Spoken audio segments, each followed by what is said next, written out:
Good morning. Good morning. Good morning. I'm going to tell you about the night playing Grand Theft Auto saved my life. It was a Sunday in June. I had just worked the whole day as a lifeguard. I got a call from my parents that my baby cousins were going to be at my uncle's house, and I should stop by when I got off work. So at 6 o'clock I left work and drove to Greenwich, about 40 minutes away from where I was. I arrived, I was greeted by my whole family. They fed me and I relaxed for a while. My parents left early to go pick up my brother Hunter from the airport at around 7.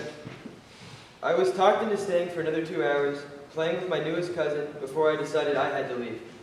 This is where my night went haywire. For those of you who don't know the streets in Greenwich, they are small and windy, and I just so happened to pick the smallest and windiest road possible to drive home on.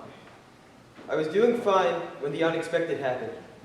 A deer jumped out in front of my car, leaving me with the choice to hit the deer or take a chance trying to swerve around it. I made the split decision to swerve around it.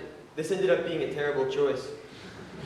I swerved right into a mound on the side of the road where there's a large rock embedded into this mound that the front right side of my car smashed into.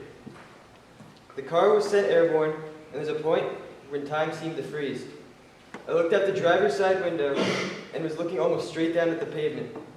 The only thought that came into my head at this point was the part from the Dukes of Hazzard when they send the car into the air and it looks really cool.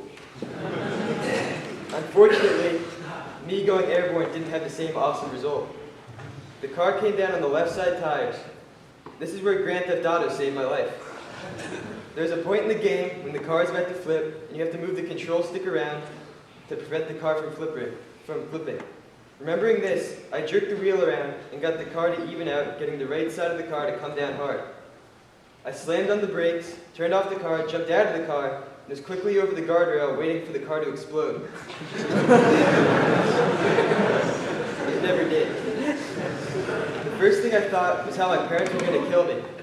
I called them first to let them know what happened and that I was all right. I was in my car calling AAA to get a tow truck when there was a knock on the window. I looked out the window and opened the door, and Trinity-Pawling alumni Mike Rollo was standing there in front of me. He had no idea it was me in the car when he told his friends to pull over to help the stranger who had just wrecked his car on the side of the road. Mike did this out of the kindness of his own heart. He called his dad and helped me change my tire, thinking that that was the only damage. Turns out I broke the front axle, and I needed the tow truck. When my family and the police arrived, I took a minute to look at what happened. I saw that if the rock in the mound wasn't there, I would have gotten right over and smashed into the telephone pole on top. If I was going any faster, I would have crashed a lot harder and probably rolled the car over the side of the road and down a hill. If the car landed a foot over to the right, I would have hit the guardrail, and only God knows what would have happened. I was lucky. I could have been in much worse shape and just a little rattled up. Everything happens so quickly, and sometimes we don't take the time to be thankful for everything. I was thankful I didn't get hurt, thankful that I knew someone like Mike Rollo who was willing to stop and help me, but most of all, thankful that I have a loving family who didn't kill me for destroying the car. Today I want you to take a moment, just a small part of your day, and stop to be thankful. Thankful for this great opportunity someone gave you to be here. Thankful for the little things that affect your life so much more than you would think they would. Thank you.